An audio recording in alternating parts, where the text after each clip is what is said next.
Trazendo as reflexões da noite para nós.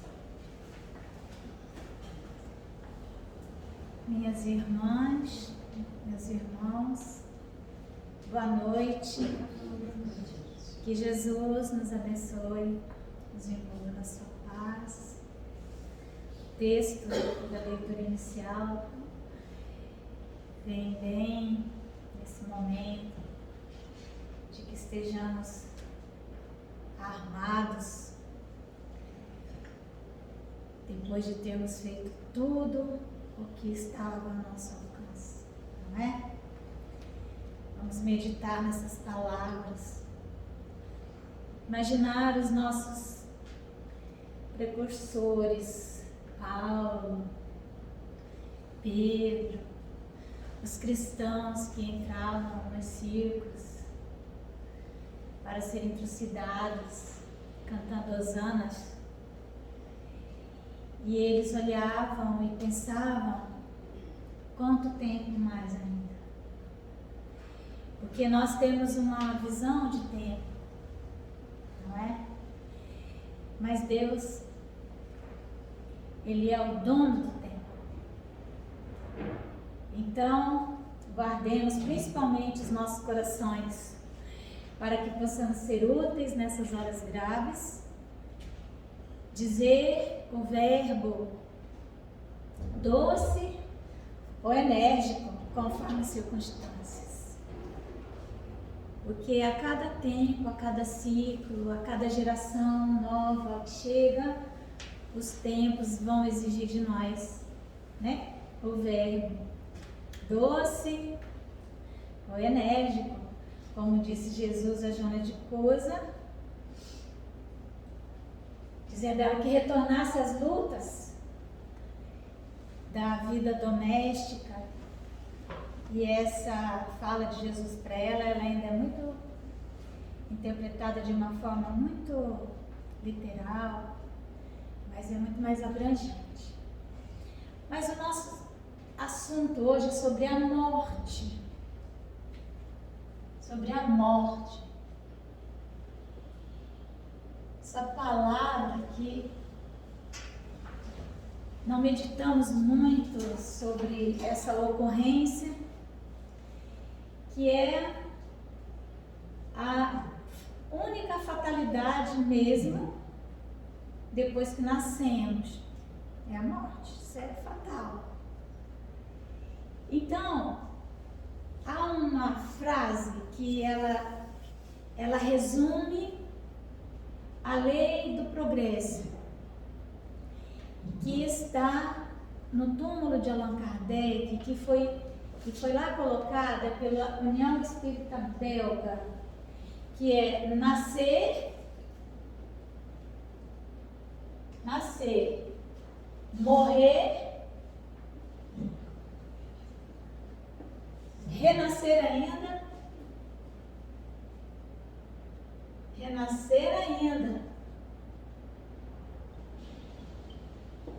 e progredir sem cessar. Tal é a lei, né? Então nós vamos pensar o que é a morte, se não o contrário do quê?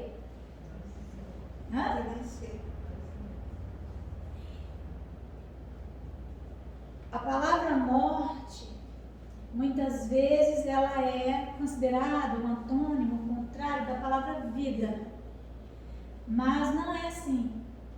O contrário de morte é nascimento. Nascer, morrer, renascer ainda e progredir sem cessar, tal é a lei. Então, a vida, ela permeia todo esse progresso. A vida é um caldo, vamos dizer assim, de maior ou de menor sabor nesse processo aqui, que quase ao infinito. Então, morrer é uma dessas etapas. A morte, portanto, faz parte desse caminhar mais ou menos, vamos dizer assim, mais ou menos mesclado por vida. Podemos ter uma existência sem ter vida, né? Sem viver. Jesus disse: eu vim para que tivesseis vida e vida em abundância. Então é porque a gente não tinha vida. Ou pelo menos suponhamos que vivíamos. O meu pai é uma pessoa simples, mas de grande sabedoria. Ele dizia uma frase: nesse lugar aqui a gente não vive, a gente veteja. A gente não vive, a gente vegeta, né? Mas as plantas vivem também, né? Elas têm um fluido aí. O que será que é essa vida? E o que será que é essa morte? Então, morrer, né? Morrer. No Livro dos Espíritos, essa obra, Livro dos Espíritos, 1857, abril de 1857, 18 de abril de 1857, foi codificada essa obra. Ele é dividido em 4 partes. Então, é uma estrutura, vamos dizer assim, praticamente perfeita do ponto de vista da sua divisão didática, pedagógica. Primeira parte vem falar das causas primárias da natureza bruta. Primeiro, evidentemente, do Criador de tudo isso, que é Deus, sem dizer quem é Deus, mas que é Deus, porque nós não podemos personalizar Deus, né? Então, que é Deus, causa primária de tudo que existe. E aí, então, esse debruçar sobre a vida material, os elementos do universo, esse universo como nós o conhecemos. Na segunda parte, é o princípio espiritual e a sua relação com o mundo material. A verdade é essa. Esse processo de progresso que fala do espírito, do nascer, do renascer, do estar aqui, do estar do lado de lá, o que isso significa. A terceira parte vai falar da vida moral. Então aí da vida, aí é vida moral, as leis morais, as leis de Deus, as leis morais. Então uma outra dimensão do ser, uma outra dimensão. E finalmente, das consolações, das penas, como é que nós vamos ficar, como será a nossa experiência nesse universo sem fim, né? Como que nós vamos transitar a depender do tempo que nós temos passado nessa mandala, nesse ciclo de nascer e renascer e progredir sempre. Então, a morte, ela existe porque existe uma estrutura que é utilizada pelo ser inteligente, pelo espírito. O espírito em si mesmo, ele não necessitaria da matéria para, enquanto princípio inteligente, para se expressar. Tanto que, quando nós perguntamos, quando Allan Kardec pergunta em O Livro dos Espíritos, o que são os espíritos, a resposta é: são seres inteligentes que povoam um universo, porém fora do mundo material. Isso que é espírito. Mas nesse processo de nascer, de renascer e de morrer, nós podemos dizer que esse espírito vai se chamar alma.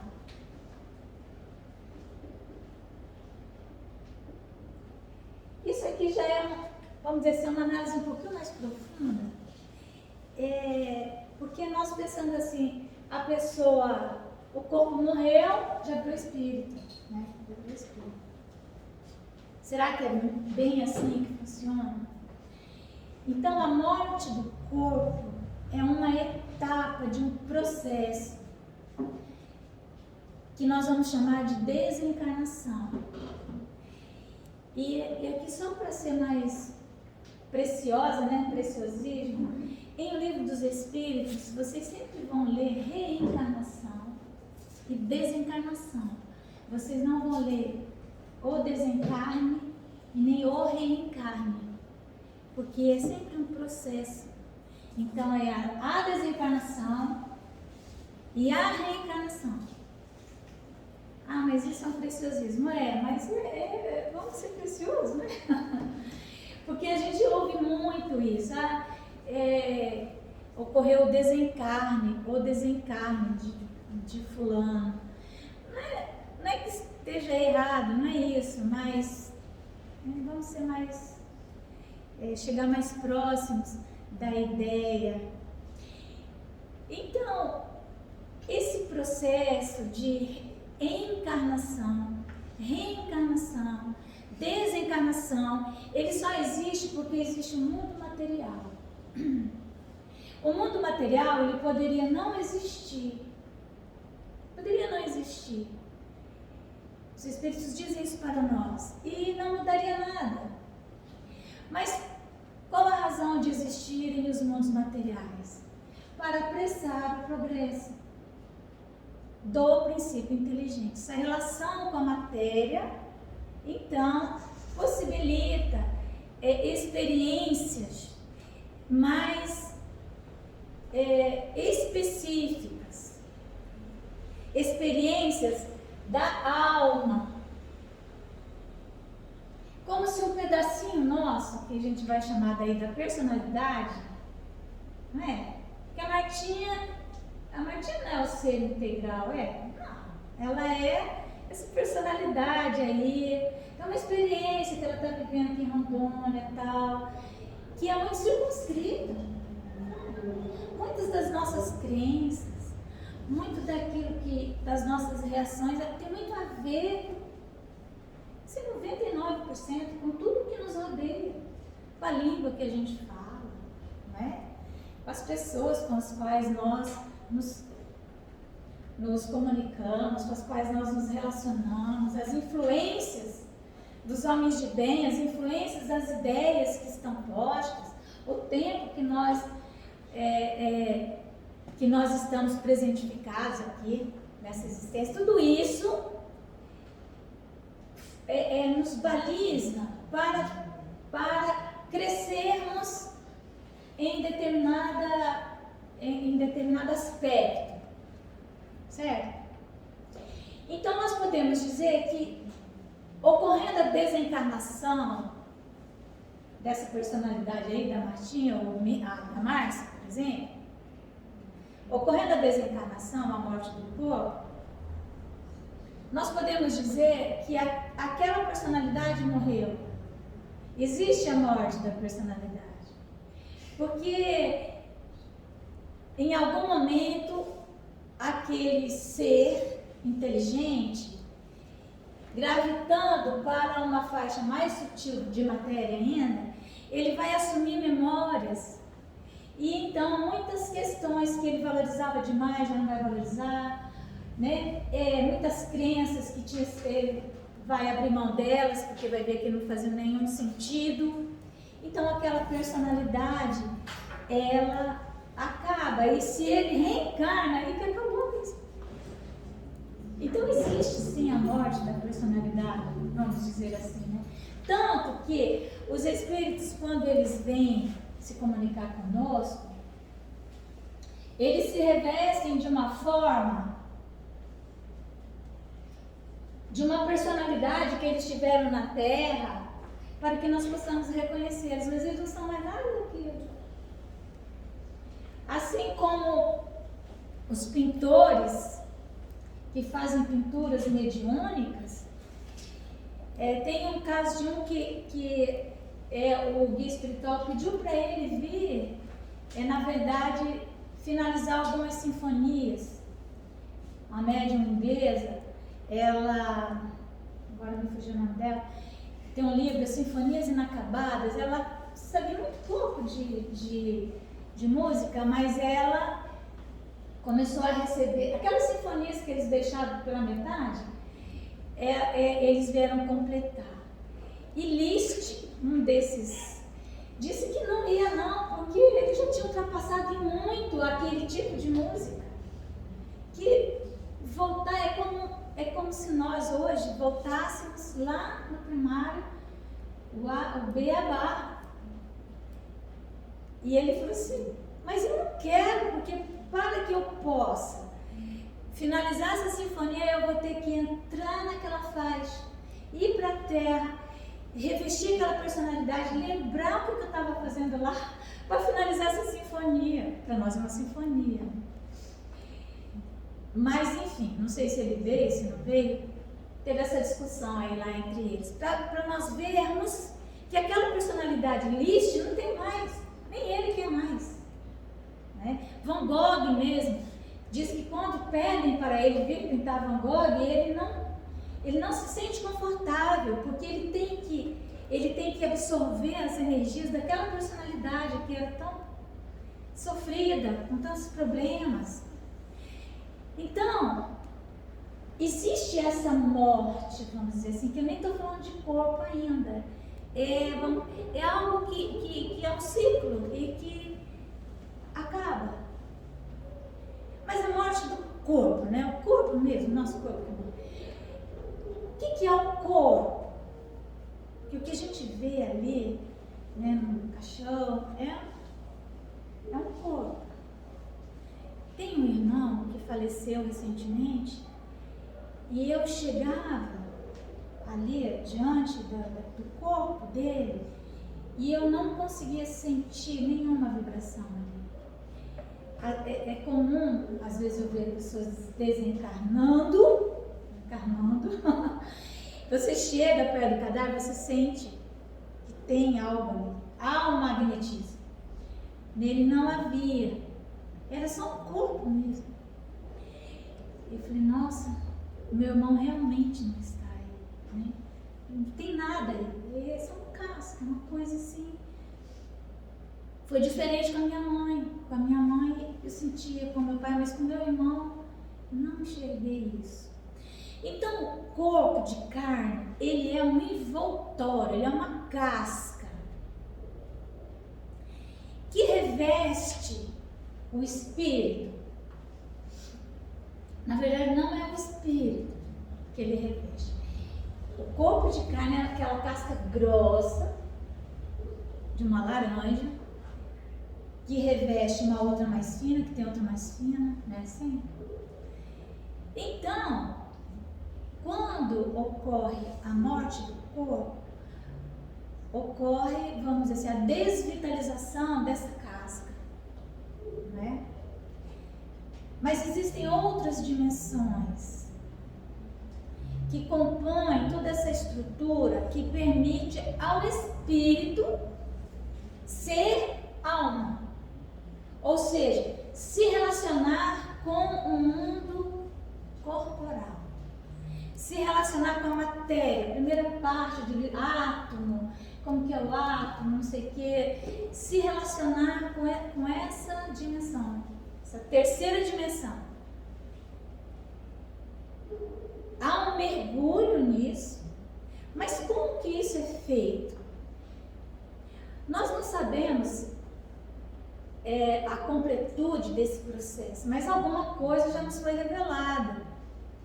Então, existe essa estrutura corporal, existe uma outra estrutura que também é matéria, que está dentro desse processo aqui, que nós vamos chamar que nós vamos chamar de perispírito, que está entre o corpo e o princípio inteligente, que é o perispírito.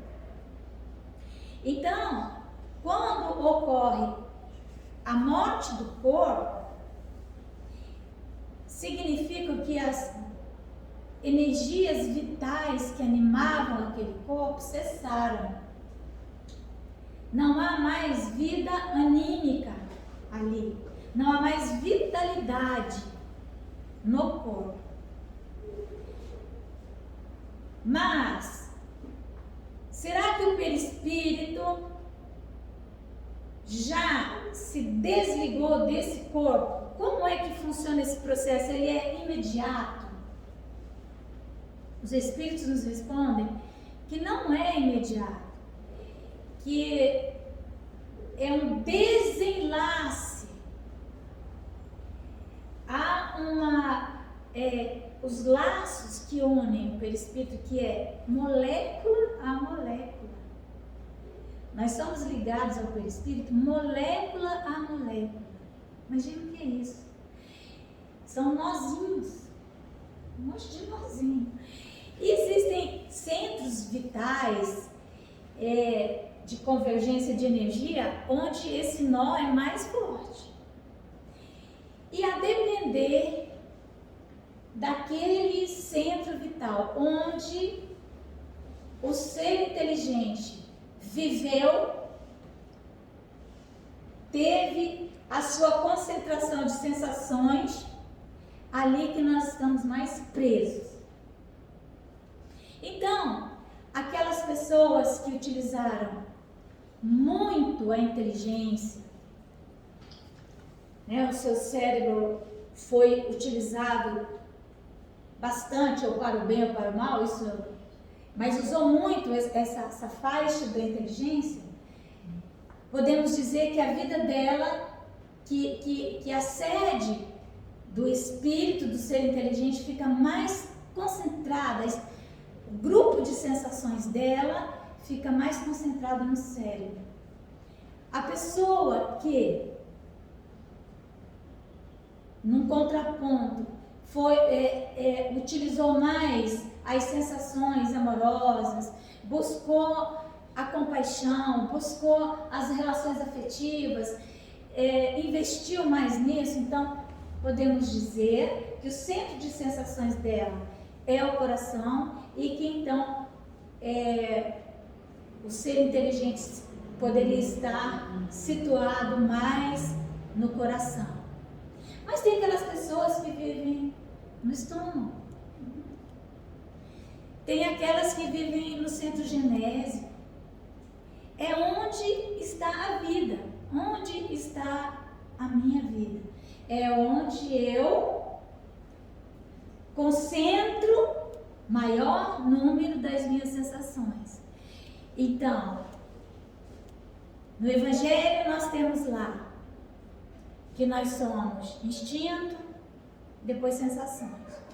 Depois que nós vamos ter sentimentos, a vida moral, né, mais. Então, essas sensações, elas precisam ser depuradas. Conforme vamos depurando as nossas sensações, é que nós vamos tendo sentimento. Então, é muito importante definir onde que estão as nossas maiores amarras. Por quê? Porque a dificuldade para o perispírito se desvincular do corpo vai ter a ver onde ficou concentrado o centro das nossas sensações. Se foram sensações grosseiras, né? Grosseiras, então a dificuldade será maior, porque aquelas energias estarão muito afinizadas com esse mundo material. Os que já passaram a viver a vida moral de uma forma, por mais tempo, durante a sua experiência na Terra, vão conseguir esse desligamento de uma forma menos penosa, porque a sua atenção não estará fixada nas coisas materiais, é uma questão de atenção. Porque, além do perispírito, nós temos outros corpos. Nós temos um corpo que se chama corpo mental.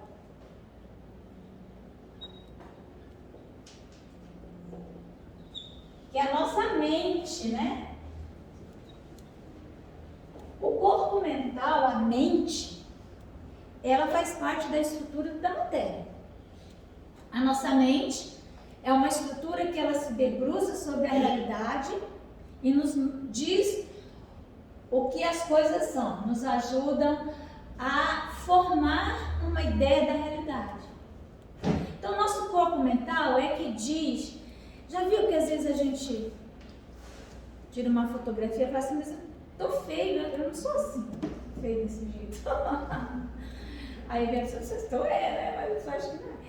Então, o nosso corpo mental nos diz como nós somos. Tem gente que se acha assim, lindo. A última, né?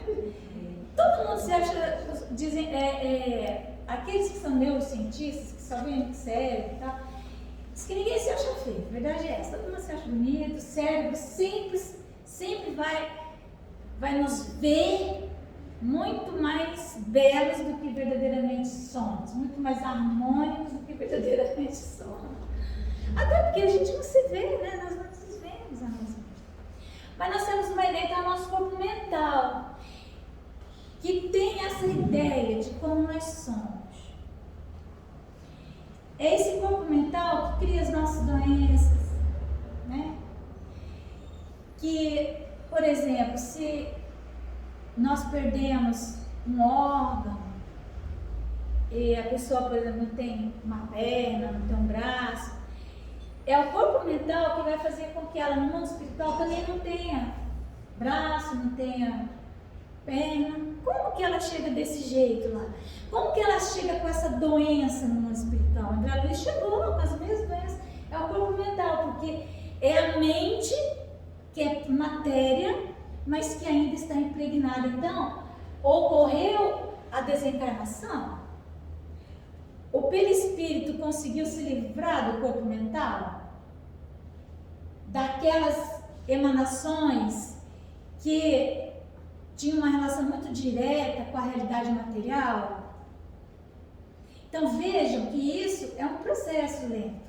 Muitas vezes vamos chegar num hospital cheio de doentes, cheio de coisas, e nós vamos ter que trabalhar a nossa mente lá, né?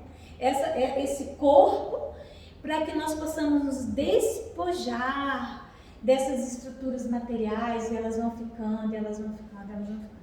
Há espíritos que se ligam tanto ao corpo físico que eles assumem uma forma da própria decomposição, não é? Eles veem o corpo decomposto, eles também se decompõem. E aí vem aqueles filmes horríveis, não é? Tem alguma coisa aí nesses filmes em que as pessoas se levantam do túmulo, como o corpo está lá, né, todo decomposto, porque o corpo mental dele ainda não continua mandando essas informações, é como ele se enxerga, como no mundo espiritual tudo é muito sutil, tudo é muito plástico. Aquele corpo que ele tem, ele assume a forma do que o corpo mental diz. Como aqui também. Vocês notaram que há pessoas que você vê fotografia delas de 10 anos, 20 anos atrás, você não reconhece, elas estão muito diferentes. E outras que, apesar, lógico, nós vamos envelhecendo e tal, mas mantém. O que será isso? É porque há uma plasticidade também no corpo físico e ele vai assumindo aquilo, aquela face da pessoa muito angustiada, sempre muito isso, muito aquilo. Entendem? Você vê a pessoa, recentemente eu encontrei uma pessoa, eu juro, gente, eu não a reconheci. Eu não reconheci e era uma pessoa muito próxima de mim e eu não reconheci mesmo. Tão diferente a pessoa estava. E aí eu fiquei tão chocada, falei, olha só, outros você fica muito tempo sem ver. Claro que há uma mudança, porque o nosso corpo é plástico também, ele se modifica. Mas ele mantém alguma coisa de que nos identifica, né? Agora imagina o corpo espiritual, né? Vamos dizer assim. Além do corpo mental, existe um outro corpo ainda. tem essa matéria também que se chama duplo etérico. Duplo etérico. O duplo etérico, ele é composto, ele é puramente matéria, ele é composto das energias vitais. É ele, duplo etérico, que anima o corpo. Vamos dizer assim, ele faz uma liga entre o perispírito e o corpo físico, tá certo? O fluido vital, ele absorve esse fluido vital. E ele, então, esse corpo, ele transforma essas energias para que o nosso corpo físico funcione como uma máquina. Essa máquina aí que funciona, né?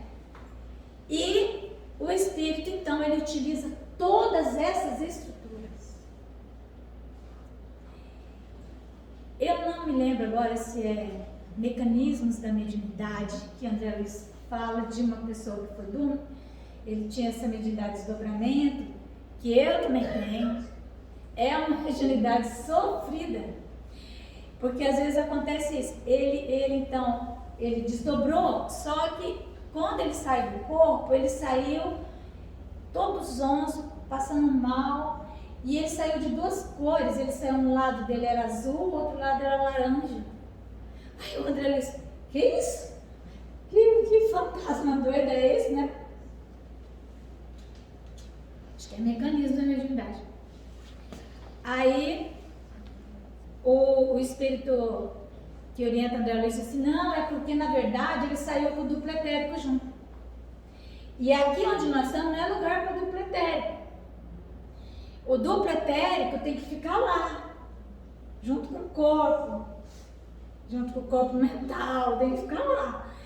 Então, mas tranquilo, ele vai voltar, até ele volta, né? Imagina o pesadelo que esse cara teve, né? Aí ele volta, e aí depois ele sai de novo, aí já deixou o duplo etérico lá no corpo, né? Cuidando ali do corpo e tal, o corpo não morrer e tal. E ele então vem mais tranquilo, né? Mais assim. Mas ainda existem muitas coisas que nos ligam, aqueles cordões fluídicos, porque é a lei do magnetismo que funciona nisso, do eletromagnetismo. Nós estamos falando de corpos, mas são muito mais dimensões do que nós podemos imaginar. Então, muitos suicidas morrem o corpo, mas o duplo etérico está completamente cheio de fluido vital. E então eles se transportam para a dimensão onde não poderia ir o duplo etérico, e ele vai junto. E é por isso que eles não estão nem vivos e nem mortos, vamos dizer assim. Eles não estão nem encarnados e nem desencarnados, como diz Ivone Pereira. Eles estão ali no limiar, porque todo o fluido, todo o corpo, todo o duplo etérico deles está completamente cheio daquela energia vital. Só que ela não tem para onde mandar isso, porque o corpo foi destruído. Então não é que Deus pune, que isso, que aquilo. É porque é uma lei. Até a Ivone diz, inclusive, que eles chegam como se fossem envolvidos numa espécie de um celofane, papel celofane, numa cola. É o duplo etérico isso aí. O Divaldo, uma vez ele falou o seguinte, eu estava próxima e falamos dessas nossas impulsividades, essas nossas crises de nervo que a gente tem, né? Essas irritações, essas TPMs, esse negócio que nós temos, né? E dá uma impressão que a gente é tão ruim, né? Às vezes eu falo, gente, mas eu sou ruim demais, eu sou uma pessoa muito ruim. Porque às vezes eu tenho uns ímpetos assim, eu falo umas coisas. Aí ele falou, não, Marcinha, senta não. Essas coisas tudo vão ficar com o corpo quando a gente desencarnar. Isso é do duplo etérico. Falei, jura, Divaldo? Você jura? Muita alegria. Vai ficar. Não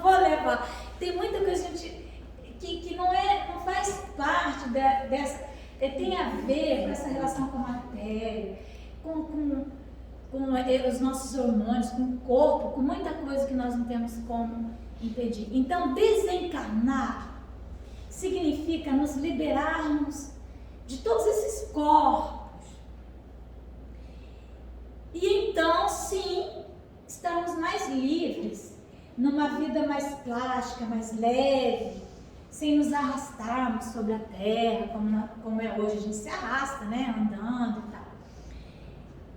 Agora, interessante, mesmo enquanto nós estivermos pelo Espírito, há uma questão, a questão 153, que está falando aqui dentro desse processo todo, a questão 153, acho que no item A, Livro dos Espíritos, acho que é 153, em que ele está falando o que seria a vida eterna, né? Então, a vida é eterna, a vida, né? Mas nós passamos por essas inúmeras percalços, inúmeras existências. E aí Allan Kardec fez uma pergunta que ele está dando uma dica para nós avançarmos um pouco mais no nosso raciocínio. Ele diz assim: não seria mais certo dizer que a vida eterna, a vida verdadeira é a vida do Espírito puro? Do Espírito que não tem mais que passar por isso? Aí os Espíritos dizem: isso é questão de palavras, vocês que se entendam aí, né? Então, enquanto nós não nos tornarmos espíritos puros, nós sempre vamos nós sempre estaremos carregando alguma coisa, carregando algum fardo do mundo material. E então, nós não temos aquela vida plena, que é a vida absolutamente moral, do ser inteligente, e completamente desvinculada da matéria. Até lá, mesmo desencarnando, já sendo espíritos de alta hierarquia, se ainda estamos nessa mandala, nessa necessidade de encarnarmos, seja em que mundo for, é porque nós ainda somos, de certa forma, alma. Porque desencarnamos, mas no mundo espiritual nós não temos ainda absoluto controle sobre todos esses processos, certo? Então, a morte do corpo está longe de significar desencarnação. Pode ocorrer a desencarnação, ou seja, o corpo mental se tornar mais lúcido. Essa lucidez pode chegar em horas, em dias, em semanas, em meses, em anos, em séculos e milênios. Porque, como eu disse no começo, Deus, que é o dono do tempo, né? E para Ele, né, um milênio não é nada. Então, eu espero ter aumentado em muito a confusão de vocês, para que nós nos debrucemos, né? Estudar a esfera do espírito, né? Chegar e fechar um assunto não dá. E que Jesus nos abençoe. Minha irmãzinha aí está se desvencilhando de nós. Tá bom, Martinha?